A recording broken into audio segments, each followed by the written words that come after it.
గుడివాడ ప్రాంత ప్రజలకు శుభవార్త. దేవుని పిలుపును బట్టి దైవజనులు బ్రదర్ రాజా గారు ఫ్రీ బైబిల్ స్టడీని ప్రారంభించారు. ఈ బైబిల్ స్టడీ ద్వారా ఎంతోమంది యవనస్తులు వారి చీకటి జీవితాలను వెలుగులోనికి మార్చుకున్నారు. మరియు ఎన్నో కుటుంబాలు కష్టాలు కన్నీరు నుండి విడుదల పొందుకున్నాయి. మరి ఇప్పుడు ప్రత్యేకంగా గుడివాడలో ఫ్రీ బైబిల్ కోర్స్ని ప్రారంభించనున్నారు. కావున ఈ కోర్స్ కోసం బ్యాచ్ 1లో మీ పేరు ఇప్పుడే రిజిస్టర్ చేసుకోండి. మరిన్ని వివరములకు 8977534634ను సంప్రదించగలరు.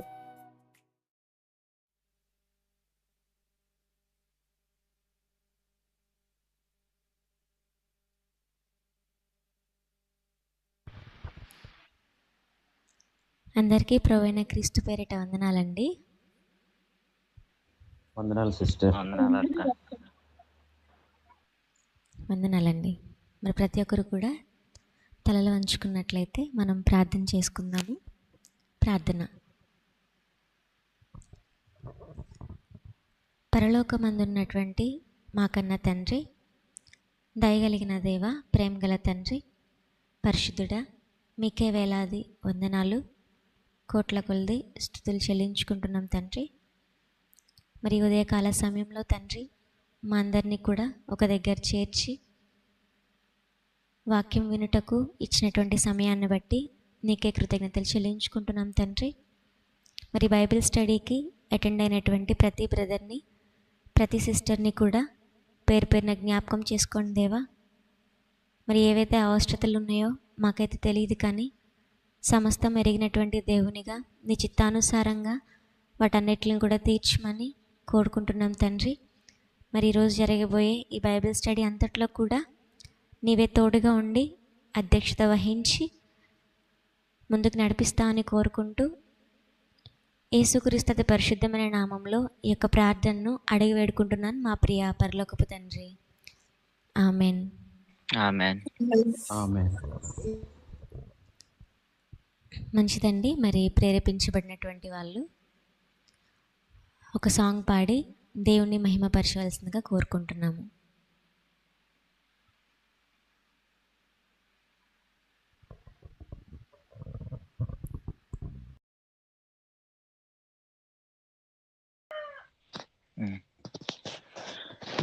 విలువైనది నీ మరణము, తన చెంతకే తిరుగు పయనం, తన పిల్లలే తన చెంతకే చేరినప్పుడే తన సంతసం, తన సంతసం. ఈ తనువుతో తన చిత్తమే జరిగించి కన్ను మూస్తే ఆ మరణమే తనకు మధురం. విలువైనది నీ మరణము, తన చెంతకే తిరుగు పయనం.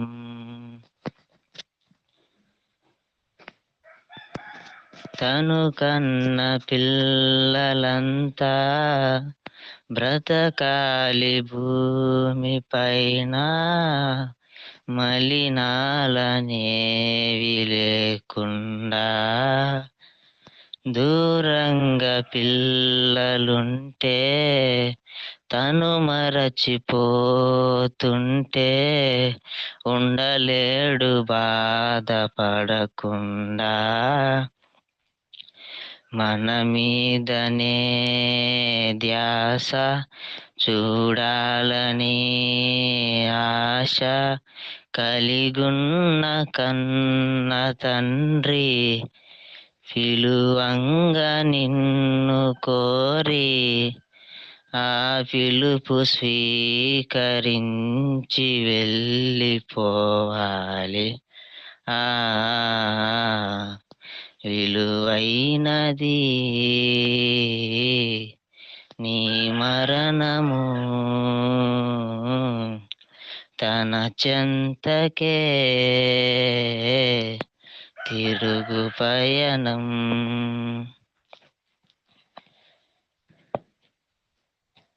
ఒకనాడు యేసుక్రీస్తు బ్రతికే నీ లోకమందు, పాపాన్ని అంటనీకుండా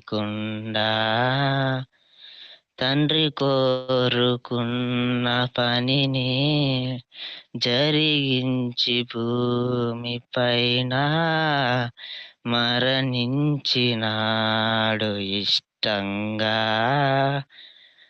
ప్రభు సేవలోన నిదురిస్తే అది వరమనేది గ్రహిస్తే, మరి లేదు నీకు చింత, ఉంటావు తండ్రి చెంత. తన కనులు మూసి తీరుతుంది జగమంతా. ఓ విలువైనది మన మధురము, తన చెంతకే తిరుగు పయనం. హల్లెలూయా.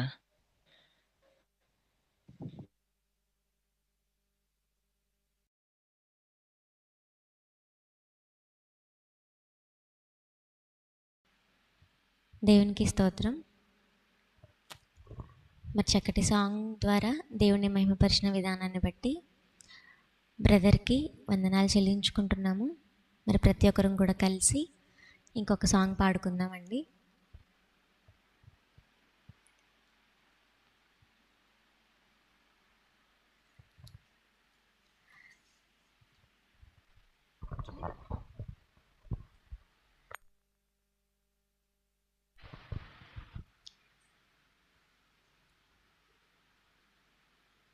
మారనిది మరువనిది వీడనిది ఎడబాయనిది, మారనిది మరువనిది వీడనిది ఎడబాయనిది ప్రేమ, యేసయ్య ప్రేమ, ప్రేమ యేసయ్య ప్రేమ, ప్రేమ యేసయ్య ప్రేమ, ప్రేమ యేసయ్య ప్రేమ. తల్లి మరిచిన గాని నన్ను మరువనన్న ప్రేమ, తండ్రి విడిచిన గాని నన్ను విడువనన్న ప్రేమ. తల్లి మరిచిన గాని నన్ను మరువనన్న ప్రేమ, తండ్రి విడిచిన గాని నన్ను విడువనన్న ప్రేమ. నేనేడుస్తుంటే ఎత్తుకున్న ప్రేమ, తన కౌగిట్లో నన్ను హత్తుకున్న ప్రేమ. నేనేడుస్తుంటే ఎత్తుకున్న ప్రేమ, తన కౌగిట్లో నన్ను హత్తుకున్న ప్రేమ. మారనిది మరువనిది వీడనిది ఎడబాయనిది, మారనిది మరువనిది వీడనిది ఎడబాయనిది. నేను మరచిన గాని నన్ను మరువనన్న ప్రేమ, నేను విడచిన గాని నన్ను విడువనన్న ప్రేమ. నేను మరచిన గాని నన్ను మరువనన్న ప్రేమ, నేను విడచిన గాని నన్ను విడువనన్న ప్రేమ. నే పడిపోతుంటే పట్టుకున్న ప్రేమ, తన కృపతో నన్నిలబెట్టుకున్న ప్రేమ. నే పడిపోతుంటే పట్టుకున్న ప్రేమ, తన కృపలో నన్నిలబెట్టుకున్న ప్రేమ. ప్రేమ యేసయ్య ప్రేమ, ప్రేమ యేసయ్య ప్రేమ. నేను పుట్టక ముందే నన్ను ఎన్నుకున్న ప్రేమ, నేను ఎరుగక ముందే ఏర్పరచుకున్న ప్రేమ. నేను పుట్టక ముందే నన్ను ఎన్నుకున్న ప్రేమ, నేను ఎరుగక ముందే ఏర్పరచుకున్న ప్రేమ, అరచేతుల్లో చెక్కుకున్న ప్రేమ, ఎడలోతుల్లో నన్ను దాచుకున్న ప్రేమ, అరచేతుల్లో చెక్కుకున్న ప్రేమ, లోతుల్లో నన్ను దాచుకున్న ప్రేమ. ప్రేమ యేసయ్య ప్రేమ, ప్రేమ యేసయ్య ప్రేమ,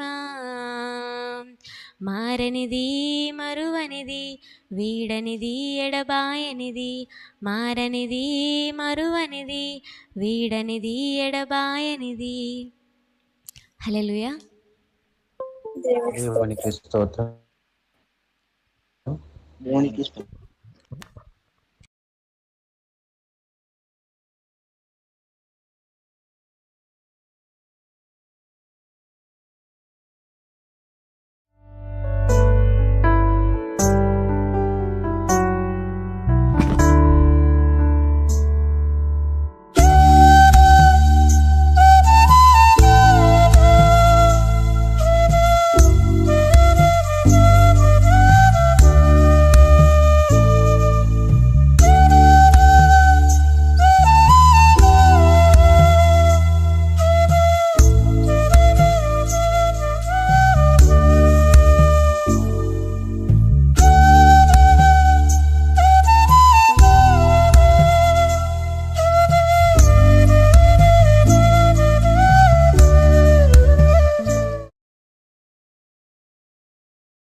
అందరికీ మన ప్రభువును రక్షకుడైన యేసుక్రీస్తు వారి పేరిట వందనాలండి.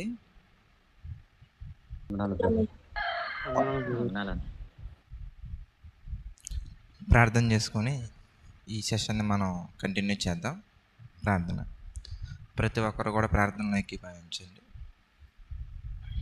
ప్రేమ కలిగినటువంటి దయగలిగినటువంటి మా ప్రియమైన పరలోకపు తండ్రి, మీరు మా పట్ల చూపిస్తున్నటువంటి ప్రేమను బట్టి, కృపను బట్టి మీకే కృతజ్ఞతాస్థుతులు చెల్లించుకుంటున్నాం ప్రభువా. తండ్రి, గడిచిన కాలం అంతా కూడా మీ సన్నిధిలో మా తండ్రి కాచి కాపాడి మమ్మల్ని మృతుల సంఖ్యలో చేర్చక సజీవుల సంఖ్యలో ఉంచినందుకు మీకు మహిమ ఘనత ప్రభావాలు చెల్లించుకుంటున్నాము తండ్రి. మరి ఈ దినాన కూడా మా తండ్రి మీ సన్నిధిలో గడపడానికి, మీ వాక్యాన్ని ధ్యానించడానికి మీరు మాకు ఇచ్చినటువంటి ఈ విలువైన అమూల్యమైన అవకాశాన్ని బట్టి మరొకసారి కృతజ్ఞతాస్థుతులు చెల్లించుకుంటున్నాము తండ్రి. ఈ సెషన్ అంతట్లో కూడా మీ కృపతోడుగా ఉంచండి, నడిపించండి, సహాయం చేయండి తండ్రి. మీకు మహిమకరంగా ఈ సెషన్ జరిగినట్లుగా సహాయం చేయండి ప్రభువా.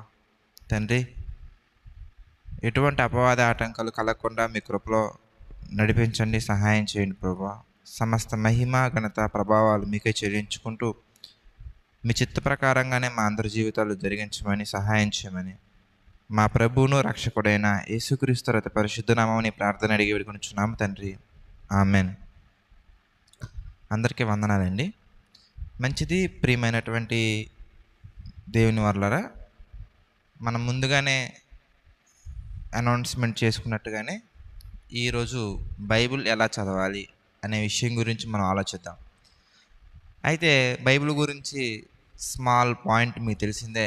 బైబిల్లో మనకి మెయిన్గా 2 సెక్షన్స్ మనకు కనబడతాయి. ఒకటి ఓల్డ్ టెస్టిమెంట్, 2 న్యూ టెస్టిమెంట్. పాత నిబంధనలో 39 పుస్తకాలు ఉంటాయి, కొత్త నిబంధనలో 27 పుస్తకాలు ఉంటాయి. ఈ పుస్తకాలలో, ఈ 66 పుస్తకాలలో ప్రతి పుస్తకానికి కూడా దానికంటూ ఒక ప్రత్యేకత ఉంటుంది. అయితే ఏ పుస్తకం యొక్క మెయిన్ థీమ్ లేదా మెయిన్ ఆబ్జెక్టివ్ ఏమవుతుందంటే, మనిషి పాపాన్ని విడిచిపెట్టి, శరీరాశలు లోకాశలను విడిచిపెట్టి దేవుడు ఏ విధంగా అయితే పరిశుద్ధంగా ఉన్నారో మనుషులు కూడా పరిశుద్ధంగా ఉండాలి అనే ముఖ్యమైనటువంటి ఉద్దేశంతో తన యొద్దకు పరిశుద్ధులుగా, నిర్దోషులుగా తన పిల్లలు రావాలనే ఆలోచనతో దేవుడు రాయించినట్టుగా మనం గమనించవచ్చు.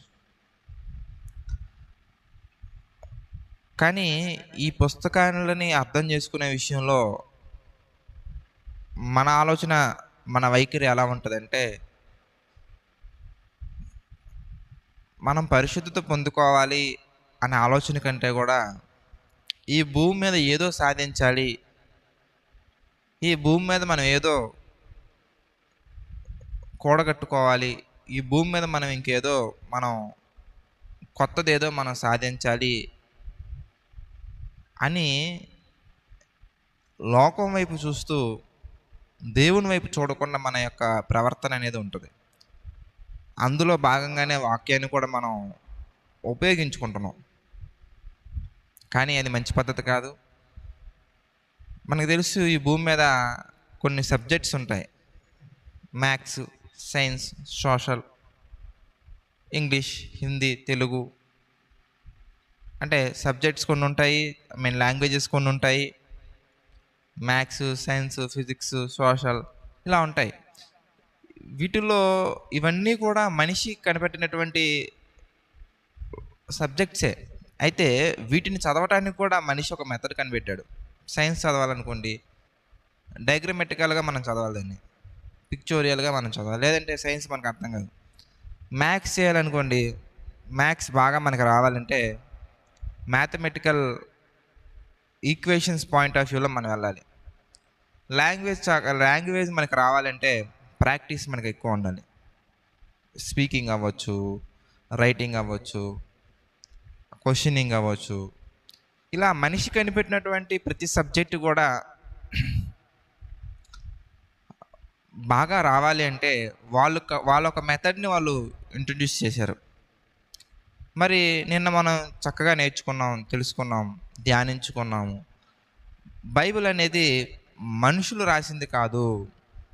బైబిల్ అనేది దేవుడు పలుకగా, దేవుడు చెప్పగా, పరిశుద్ధాత్మని ప్రేరేపణ వలన మనిషి రాసినట్టుగా మనం చూసాం. అయితే మరి ఈ బైబిల్ చదవడానికి కూడా ఏదైనా ఒక మెథడ్ ఉంటుందా అంటే 200% ఉంటుందండి. అయితే దేవుడు నాకు బయలుపరిచినటువంటి, దేవుడు నాకు తెలియచేసినటువంటి వాక్యానుసారమైన అనుభవాన్ని బట్టి బైబిల్లో ఉన్నటువంటి ఏ వచనం మనం చదువుకున్నా, ఏ పుస్తకం మనం చదువుకున్నా కానీ 4W అనే ఒక ఫార్ములాతోటి మనం చదువుకుంటే చాలా బాగుంటుందండి. ఏంటి బ్రదర్ ఈ 4W అంటే? 4Ws. ఒకటి హూ, WHO, హూ అంటే ఎవరు అని. రెండవది వచ్చేసరికల్లా వేర్, ఎక్కడ అని. మూడోది వచ్చేసరికల్లా వెన్, ఎప్పుడు. నాలుగోది వచ్చేసరికల్లా వై, ఎందుకు. ఈ 4 విషయాలని మనం, ఈ 4 ప్రశ్నలకి మనం సమాధానం వెతుక్కుంటూ మనం గనక ఒక్కొక్క వచనాన్ని చదువుకుంటూ మనం వెళ్ళగలిగినట్లయితే బైబిల్లో దేవుడు చెప్పాలనుకున్నటువంటి ప్రతి విషయం కూడా మనకి స్పష్టంగా అర్థమవుతుందండి. Once again I'm repeating. First W is who, second W is where, third W is when, fourth W is why. ఈ 4 విషయాల మీద మనం ఒక వచనాన్ని మనం చదువుకున్నప్పుడు, ఉదాహరణకి మనం ఆదికాండం 1వ అధ్యాయం 1వ వచనం మనం తీసుకున్నాం అనుకోండి. అందులో ఆదియందు దేవుడు భూమి ఆకాశములను సృజించెను. ఇప్పుడు ఈ వచనాన్ని మనం చదువుకొని వెళ్ళిపోయాం అనుకోండి, ఒక నెలలో కాదు, ఒక రోజులో చదివేయచ్చు బైబిల్ని. కానీ మనకి దేవుని యొక్క ఉద్దేశం, మనం ఈ వర్తమానం మొదట్లో మనం మాట్లాడుకున్నాం, దేవుడు మనిషిని తన యొద్దకు రావాలి. అది ఎలా రావాలంటే పరిశుద్ధులుగా, నిర్దోషులుగా రావాలి అని కోరుకున్నారు. అది ఆయన కోరుకున్నటువంటి ఆ ప్రణాళిక ఏదైతే ఉందో, ఎఫెసీయులకు రాసినటువంటి పత్రిక 1వ అధ్యాయం 4-6 వచనాల్లో మనకి ఈ ప్రణాళిక మనకు కనబడుతుంది, ఆయన ప్లానింగ్. ఆ ప్రణాళికకి, ఆ వచనానికి కనెక్షన్ ఏంటి అనే కోణంలో మనం చూస్తూ వెళ్ళాలి. ఎనీహౌ కొన్ని ఉదాహరణలతోటి ఇవి ఎలా చూడాలి అనే వాటికి కొన్ని ఉదాహరణలతోటి మనం ఈ 4 విషయాలను మనం ఆలోచించుకుంటూ వెళ్దాం, ధ్యానం చేసుకుంటూ వెళ్దాం. మా ఫస్ట్ డబ్ల్యూ ఈజ్ హూ, ఎవరు. ఏమంటే బైబిల్లో ఏ వచ్చిందో మనం చదువుకున్నా కానీ ఎవరితో మాట్లాడుతున్నారు, ఎవరి కొరకు మాట్లాడుతున్నారు, ఎవరు చెప్తే ఎవరు మాట్లాడుతున్నారు, ఎవరితో మాట్లాడుతున్నారు, ఎవరి కొరకు ఎవరు మాట్లాడుతున్నారు, ఎవరు చెబితే ఎవరు మాట్లాడుతున్నారు. ఇట్లా ఎవరు అనే పాయింట్ ఆఫ్ వ్యూలో ఆ వచనాన్ని మనం చదవాలి. బైబిల్లో మనకి ముఖ్యంగా 4 ఉన్నట్టుగా మనకు కనబడుతుందండి. 1 దేవుడు, 2 మనిషి, 3 దెయ్యం, 4 దేవదూతలు. మనిషితో దేవుడు మాట్లాడుతున్నారా, దేవునితో మనిషి మాట్లాడుతున్నారా, మనిషితో దెయ్యం మాట్లాడుతుందా, దెయ్యంతో దేవదూతలు మాట్లాడుతున్నాయా, దేవదూతలతోటి దేవుడు మాట్లాడుతున్నారా? చూసారా? అంటే ఎవరితో ఎవరు మాట్లాడుతున్నారు, ఎవరి కొరకు ఎవరు మాట్లాడుతున్నారు, ఎవరి కొరకు ఎవరు మాట్లాడుతున్నారు. ఈ కోణంలో మనం ఒక వచనాన్ని మనం చూడాలి, ప్రతి వచనాన్ని మనం చూడాలి. ఉదాహరణకి దేవుడు మనిషి కొరకు చెప్పినటువంటి విషయాలను మనం తీసుకెళ్ళి దెయ్యానికి మనం అప్లై చేయలేం కదండి. దేవుడు మనిషి కొరకు మాట్లాడినటువంటి మాటలు కొన్ని మనకు తెలుసు. 1 నేను నిన్ను విడువను ఎడబాయను, చూడుము నా అరచేతుల మీద నిన్ను చెక్కుకొని ఉన్నాను. మరి కీర్తన గ్రంథం 121 అధ్యాయం 4వ వచనంలో మనం చూసామనుకోండి, దేవుడే నిన్ను కాపాడువాడు కునుకడు నిద్రపోడు అనే ఈ వచనం ఉందనుకోండి.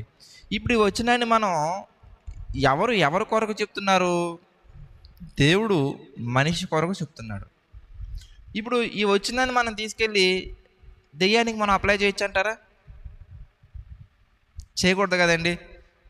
అలాగే దెయ్యం అంటుంది, ఈ లోక రాజ్యాలన్నీ కూడా నా వశమునున్నవి, ఈ లోక సామ్రాజ్యాలన్నీ, ఈ లోకమంతా కూడా నా కాళ్ళ క్రింద ఉంది, నీవు నాకు మ్రొక్కిన ఎడల నేను నీకు ఇచ్చేదను అని దెయ్యం మాట్లాడుతుందండి.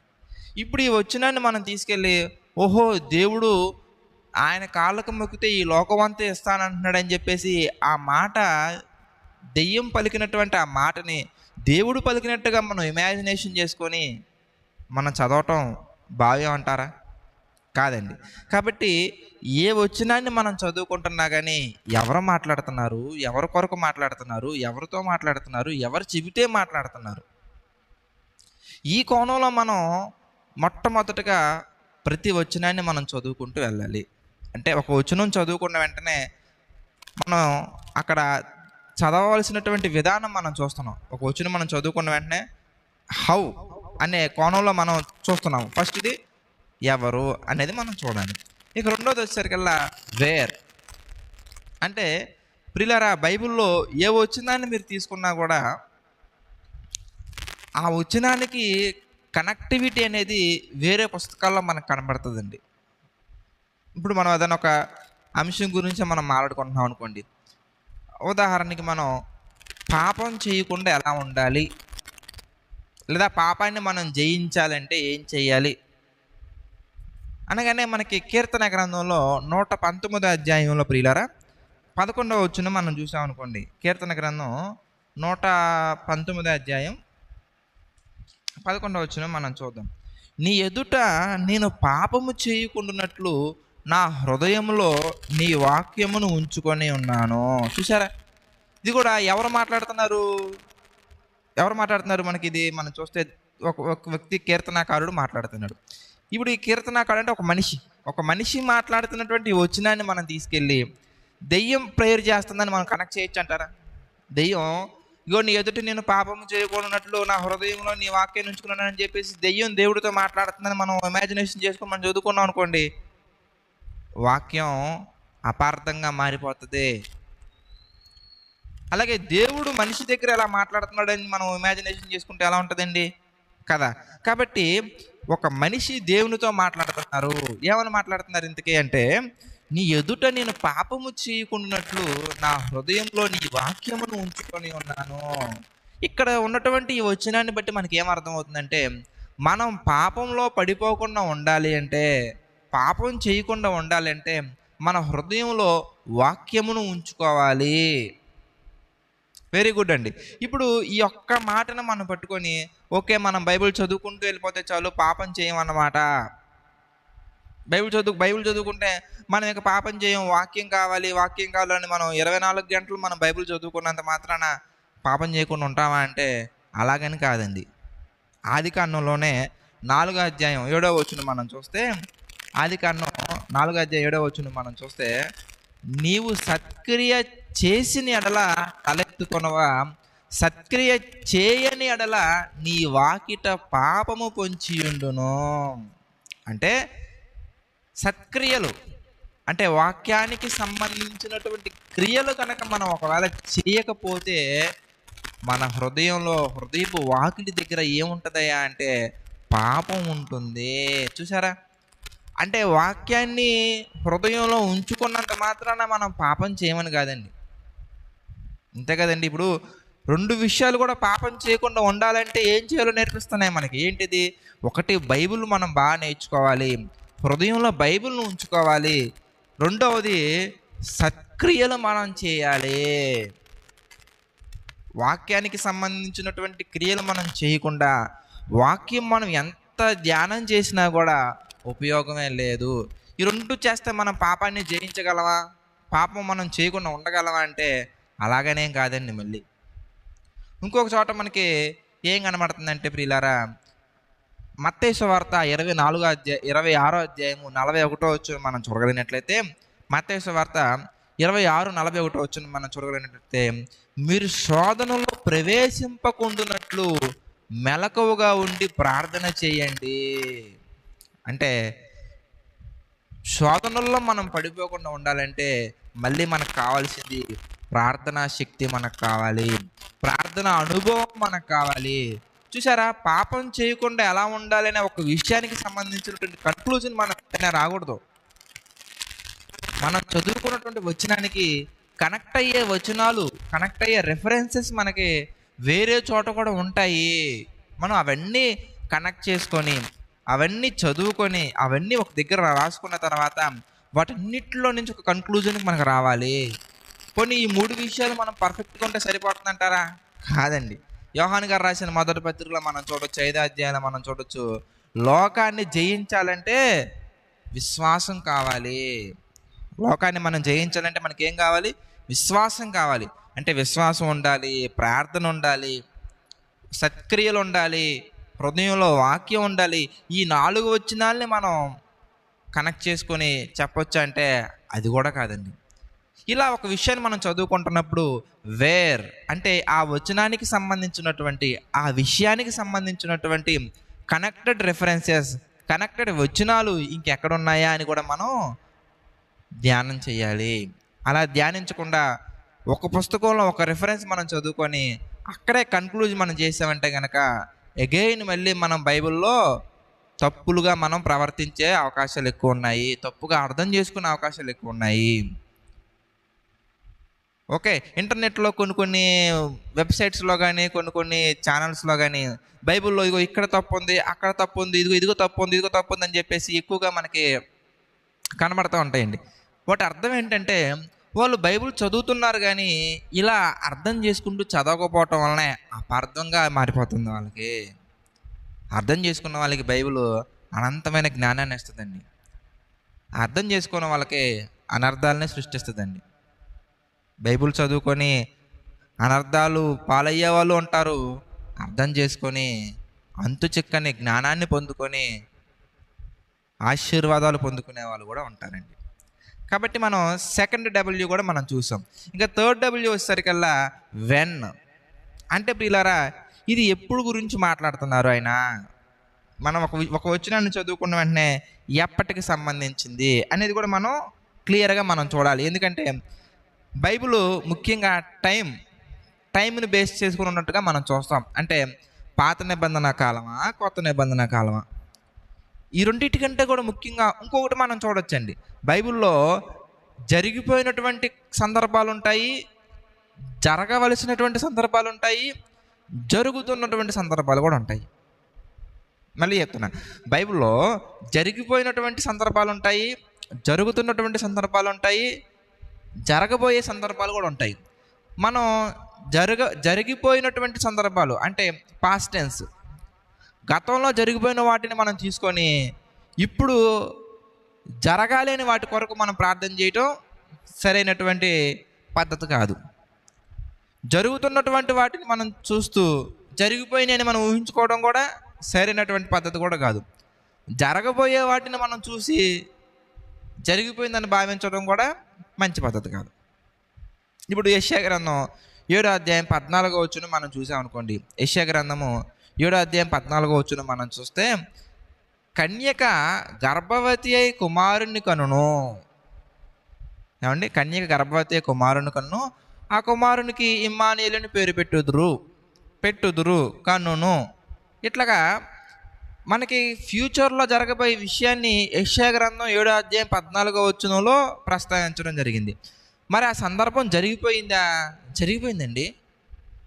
మత్తయి సువార్త మొదటి అధ్యాయంలో మనం చూస్తే మనకు అర్థమైపోతుంది ఆ సందర్భం జరిగిపోయినటువంటి సందర్భం అని. మరి జరిగిపోయినటువంటి సందర్భం గురించి ఇప్పుడు మనం కూర్చొని, ప్రభువా నువ్వు కన్యక గర్భవతి కుమారుని కనుని నువ్వు మాకు ప్రవచనం వచ్చావు ప్రభువా, అది జరగాలి ప్రభువా అని ప్రార్థన చేయడం అనేది మంచి పద్ధతి కాదు. ఎందుకంటే రిజల్ట్స్ వచ్చిన తర్వాత ఎగ్జామ్ రాస్తానంటే ఎలాగా? కుదరదు కదా. ఎగ్జామ్స్ రిజల్ట్స్ ఇస్తారండి. నేడే 10th క్లాస్ పరీక్ష, ఈరోజు నేడే మ్యాథమెటిక్స్ ఎగ్జామ్ అని చెప్పేసి ఇచ్చారు. అది ఇచ్చిన తర్వాత సంవత్సరం తర్వాత నువ్వు వెళ్ళి ఇదిగో పేపర్లో నేడే అని ఇచ్చారు కదా, నేను ఇప్పుడు ఎగ్జామ్ రాస్తానంటే ఎట్లాగండి? కుదరదు కదా. అట్లాగే యెషయా గ్రంథం 7వ అధ్యాయం 14వ వచనంలో చెప్పబడినది ప్రవచనం, అది జరుగుద్ది అని చెప్పారు దేవుడు, జరిగిపోయింది. ఇప్పుడు మళ్ళీ జరగాలని దాని కొరకు మనం ప్రార్థన చేయకూడదు. అట్లా ప్రపంచం గురించి జరగబోయే విషయాలు ఉన్నాయి, మన భవిష్యత్తు గురించి జరగబోయే విషయాలు ఉన్నాయి, ప్రపంచం గురించి చెప్పినటువంటివి జరిగిపోయిన సందర్భాలు ఉన్నాయి. అక్కడ మనం చదువుకునే వచనం అనేది జరగబోయేదా, జరిగిపోయిందా, జరగవలసిందా? అలాగే అది పాత నిబంధన కాలందా, కొత్త నిబంధన కాలందా? అలాగే మనుషుల విషయమా, జరిగిపోయిన విషయమా? మనం చదువుకున్నాం ఫస్ట్ హూలో. అది మనుషుల కొరకు చెప్పబడిందా, దెయ్యం కొరకు చెప్పబడిందా, దేవదూతల కొరకు చెప్పబడిందా, దేవుని కొరకు చెప్పబడిందా, ఎవరి కొరకు చెప్పబడింది అనే విషయం మళ్ళీ గతంలో జరిగిపోయినటువంటి సందర్భమా, ఇప్పుడు జరుగుతున్న సందర్భమా, భవిష్యత్తులో జరగబోయే సందర్భమా? చూసారా ఎన్ని ఉన్నాయో మనకి. ఇట్లా మనం ఏం చేయాలంటే ప్రతి విషయాన్ని కూడా, ప్రతి వచనాన్ని కూడా మనం ప్రతి మనం అప్లై చేసుకుంటూ రావాలండి. అట్లా కాకుండా వెళ్ళామనుకోండి మనకి బైబిల్ అసలు అర్థం కాదండి. ఓకే, ఇక చివరిగా వై అంటే ఎందుకు అలాగే రాశారు బైబిల్? కొన్ని సందర్భాల్లో లిటరల్గా మనం తీసుకొని, అక్షర జ్ఞానం కోణంలో మనం తీసుకొని దెబ్బతినే అవకాశాలు చాలా ఉంటాయండి. దెబ్బతినడం అంటే మన మనస్సాక్షి దెబ్బతింటుంది, మన విశ్వాసం దెబ్బతింటుంది, మన ఆత్మీయ స్థితి దెబ్బతింటుంది, బైబిల్ అర్థం కానట్టుగా మారిపోతుంది. అంటే అలా ఎందుకు రాశారు అనే కోణంలో మనం కనుక వాక్యాన్ని మనం ధ్యానించకపోయినట్లయితే తప్పకుండా మనం మిస్అండర్స్టాండ్ చేసుకునే అవకాశాలు చాలా ఎక్కువ ఉంటాయి. కావాలంటే చూడండి, బుక్ ఆఫ్ రెవల్యూషన్ ప్రకటన గ్రంథం 7వ అధ్యాయం 14వ వచనం మనం చూద్దామండి. ప్రకటన గ్రంథం 7వ అధ్యాయం 14వ వచనం మనం చూస్తే, అందుకు నేను అయ్యా నీకే తెలియననగా అతడు ఇలాగూ నాతో చెప్పాను, వీరు మహాశ్రమల నుండి వచ్చిన వారు గొర్రెపిల్ల రక్తములో తమ వస్త్రములను ఉదుకుకొని వాటిని తెలుపు చేసుకొనిరి. ఏమండి? గొర్రెపిల్ల రక్తంలో తమ వస్త్రాలని ఉదుకుకున్నారంట, వస్త్రాలు తెలుపుగా మారిపోయాయంట. దీన్ని ఇప్పుడు అక్షర జ్ఞానంతో లిటరల్గా మనం చూసామనుకోండి, గొర్రెపిల్ల రక్తం, అసలు ఎవరైనా కానీ బట్టలు వస్త్రాలు బ్లడ్తో వాష్ చేస్తారా? ఉతకరు కదండి. మరి వీళ్ళు ఎవరు? గొర్రెపిల్ల రక్తంలో ఉతకటం ఏంటి?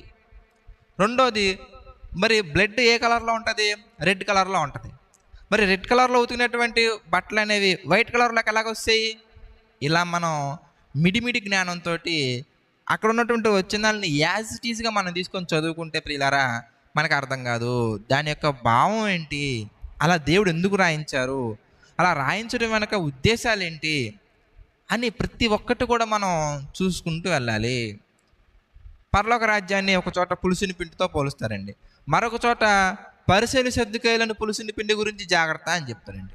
ఇందుకు పులుసుని పిండిని పరలోకంతో ఎందుకు పోల్చారు, లేదా పరలోకాన్ని పులుసుని పిండితో ఎందుకు, పరలోక రాజ్యాన్ని పులుసుని పిండితో ఎందుకు పోల్చారు, పరిసెలు సద్దుకాయలను పులుసుని పిండితో ఎందుకు పోల్చారు అనేది మనం ఆలోచించాలి.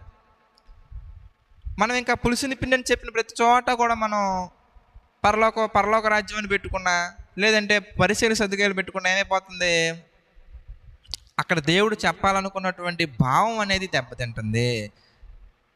కాబట్టి పిల్లలు, ఈ 4W, who, wear, when, why, ఈ 4W అనే ఫార్ములాని కనుక మనం పెట్టి ప్రతి వచనాన్ని కూడా మనం చదవగలిగినట్లయితే బైబిల్లో ఉన్న విషయాలు చాలా స్పష్టంగా మనకు అర్థమవుతాయండి. మొదట్లో మనకి డిలే అవ్వచ్చు, ఒక్కొక్క చాప్టర్ చదవడానికి మొదట్లో మనకి డిలే అవ్వచ్చు, కానీ వెళ్ళే కొద్దీ మనకి క్రిస్టల్ క్లియర్ అంటారు చూసారా, ప్రతి వచనం కూడా మనకి స్ఫటికం ఏ విధంగా అయితే స్పష్టంగా మనకు కనబడుతుందో అంత స్పష్టంగా మనకి బైబిల్లో ఉన్న ప్రతి వచనం మనకు అర్థమవుతుంది. దేవుని యొక్క ఆలోచనలు మన జీవితం పట్ల, మన కుటుంబం పట్ల, మన భవిష్యత్తు పట్ల ఎలా ఉన్నాయనే విషయాలు చాలా స్పష్టంగా అర్థమవుతాయండి. అప్పుడు మనం దేవుని యొక్క ఆశీర్వాదాలను మెండుగా పొందుకునే అవకాశం ఉంటుంది. సేవకులైనా కానీ, పరిచారకులైనా కానీ, సువార్థికులైనా కానీ, ఎవరైనా కానీ ప్రియులారా, దేవుని కొరకు తమ జీవితాలను అర్పించాలి అనుకున్నటువంటి వారు, దేవుని యొక్క సహవాసం సన్నిధి తమ కుటుంబాల్లో ఉండాలనుకున్నవారు ఇలా చదవండి. ఆఫీస్కి వెళ్ళేటప్పుడు, స్కూల్కి వెళ్ళేటప్పుడు, బయటికి వెళ్ళేటప్పుడు ఒక 5 minutes టైం దొరుకుతుంది. టక్ టక్ టక్ టక్ లోపలికి వెళ్ళిపోయి టక్ టక్ టక్ టక్ కీర్తన గ్రంథం 90 అధ్యాయం 4 అధ్యాయం 1 అధ్యాయం 23 అధ్యాయం తీసేసి యెహోవా నా కాపరి నాకు లేమి కలగదని అలా చదువుకొని అలా వెళ్ళిపోయాం అనుకోండి, ఏం అర్థం అవుతుందండి మనకి? అప్పుడు 1 monthలో కాదండి, 1 dayలో మనం బైబిల్ చదివినా మనకి ఏం కాదండి, ఏం అర్థం కాదండి. దేవుని యొక్క ప్రణాళిక, దేవుని యొక్క ఉద్దేశాలు మన పట్ల, మన కుటుంబం పట్ల ఎలా ఉన్నాయో మనకు అర్థం అవ్వాలంటే ఈ 4W అనే ఫార్ములాను మనం పెట్టుకొని ఎవరెవరు మాట్లాడుతున్నారు, ఎవరి కొరకు మాట్లాడుతున్నారు, ఎప్పటి సంగతి ఇది, ఎందుకు ఇలాగే మాట్లాడుతున్నారు దేవుడు, అన్ని ఉద్దేశాల్లో మనం చదువుకుంటూ వెళ్ళాలండి. ఇప్పుడు నేను ఒక ప్రశ్న మిమ్మల్ని అడుగుతాను, మీరు ప్రయత్నం చేయండి. సమాధానాన్ని ఒకవేళ మీరు వాట్సాప్ చేసినా పర్వాలేదు, లేదంటే కమెంట్ చేసినా కూడా అక్కడ మనం రిప్లైస్ రూపంలో మన టీం వాళ్ళు మీకు ఇస్తారు. ఒక ప్రశ్న మీరు ఆలోచించండి ప్రియులారా. దేవుడు మొట్టమొదటిగా పాత నిబంధనని మనకి ఇచ్చారు. అంటే మనల్ని మనం ప్రశ్నించుకునే విధానం ఎలా ఉండాలి అనడానికి చెప్తున్నాను. పాత నిబంధనని దేవుడు ఇచ్చారు, తర్వాత లేదు కొత్త నిబంధన అన్నారు. ఇప్పుడు డైరెక్ట్గా ఒకే నిబంధన ఇవ్వచ్చు కదా దేవుడు. ఇప్పుడు పాత నిబంధన కొత్త నిబంధన రెండు ఉండటం వల్ల పాత నిబంధన ఫాలో అవ్వాలి అనేవాళ్ళు కొంతమంది, అవ్వాల్సిన అవసరం లేదనే వాళ్ళు కొంతమంది, పాత నిబంధన కొట్టేశారు అనేవాళ్ళు కొంతమంది, లేదు పాత నిబంధనలో ఉన్నటువంటి ఆజ్ఞలు గల ధర్మశాస్త్రాన్ని కొట్టేశారు అనేవాళ్ళు కొంతమంది, కొత్త నిబంధన చదవాలి కానీ పాటించాల్సిన అవసరం లేదనే వాళ్ళు కొంతమంది, కొత్త నిబంధన చదవాలి పాత నిబంధన చదవాల్సిన అవసరం లేదనే వాళ్ళు కొంతమంది. ఇలా ఈ కన్ఫ్యూజన్ రాకుండా దేవుడు ఒక నిబంధన ఇవ్వచ్చు కదా అనే జవాబుని వాక్యానుసారంగా ప్రయత్నం చేయండి, మీకు చాలా విషయాలు అర్థమవుతాయండి. మనం ఎప్పుడు కూడా వాక్యాన్ని మనం ధ్యానిస్తున్నప్పుడు ఈ కోణంలో కనుక మనం చదవగలిగినట్లయితే చాలా విషయాలు దేవుడు మనకు తెలియజేస్తారు.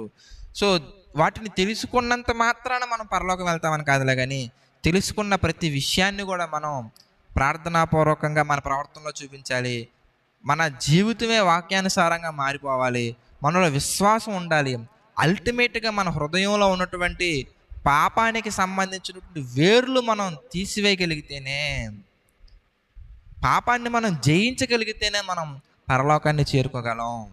కాబట్టి ప్రియులారా, వాక్యాన్ని ఈ విధంగా మనం చదివి, ఈ విధంగా ధ్యానించి, దేవుని ధర్మశాస్త్రాన్ని, దేవుని వాక్యాన్ని మనం దివారాత్రము ధ్యానించి మనం ఆయన సన్నిధిలోకి చేరుకోవాలని ప్రభు పేరట మిమ్మల్ని అందరికీ మనవి చేసుకుంటున్నాను. ప్రార్థన చేసుకుందామండి. ప్రతి ఒక్కరు కూడా తలలో ఉంచి ప్రార్థనలో ఏకీభావించండి ప్రియులారా. ప్రార్థన.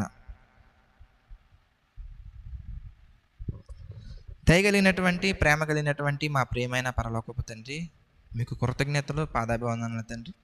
అనేకమైన విషయాలు ధ్యానించడానికి మీరు సహాయం చేశారు, కృప చూపించారు తండ్రి. మీకే మహిమ ఘనత ప్రభావాలు చెల్లించుకుంటున్నాము తండ్రి. ప్రభువా, మరి ఎవరైతే మీ వాక్యాన్ని లైవ్లోను అలాగే తండ్రి మీట్ ద్వారా వింటున్న ప్రతి ఒక్కరిని మీరు పేరు పేరున జ్ఞాపకం చేసుకోండి తండ్రి. దీవించండి, ఆశీర్వదించండి ప్రభువా. మీకు మహిమకరంగా ప్రతి ఒక్కరం కూడా మా తండ్రి వాక్యాన్ని ధ్యానించి ఆ వాక్యాన్ని మా జీవితంలో చూపించి ముందుకు సాగుటకు సహాయం చేయండి తండ్రి. కృప చూపించండి ప్రభువా. మీ చిత్తమైతే మేమందరం మరలా తండ్రి ఈ విధంగా మీ వాక్యాన్ని ధ్యానించుకునే ఈ కార్యక్రమంలో కలుసుకునే భాగ్యాన్ని అందించండి, సహాయం చేయండి తండ్రి. అదేవిధంగా ప్రభువా, ఈ కార్యక్రమానికి అటెండ్ అయినటువంటి ప్రతి ఒక్కరి యొక్క ఆర్థిక, ఆరోగ్య, మానసిక స్థితిని మీ చిత్త ప్రకారంగా జ్ఞాపకం చేసుకుని తండ్రి. ప్రతి ఒక్కరిని కూడా మీ చిత్త ప్రకారంగా దీవించండి. వారికి ఉన్న సమస్యలను మా తండ్రి మీ చిత్త ప్రకారంగా తొలగించండి.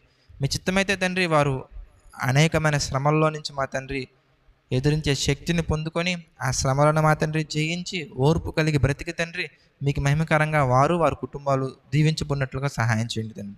సమస్త మహిమ, ఘనత, ప్రభావాలు మీకే చెల్లించుకుంటూ మా ప్రభువును రక్షకుడైన యేసుక్రీస్తు అతి పరిశుద్ధ నామమున ప్రార్థన అడిగి వేడుకొనుచున్నాము తండ్రి.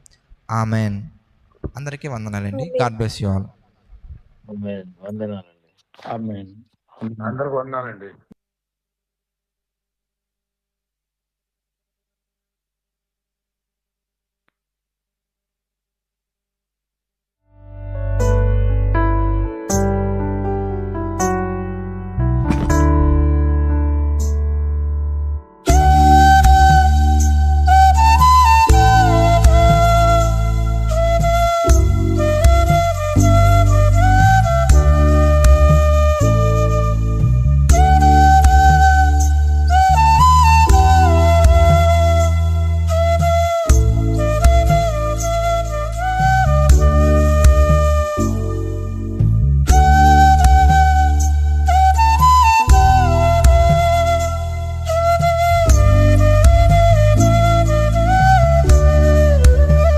గుడివాడ ప్రాంత ప్రజలకు శుభవార్త. దేవుని పిలుపును బట్టి దైవజనులు బ్రదర్ రాజా గారు ఫ్రీ బైబిల్ స్టడీని ప్రారంభించారు. ఈ బైబిల్ స్టడీ ద్వారా ఎంతోమంది యవనస్తులు వారి చీకటి జీవితాలను వెలుగులోనికి మార్చుకున్నారు. మరియు ఎన్నో కుటుంబాలు కష్టాలు, కన్నీరు నుండి విడుదల పొందుకున్నాయి.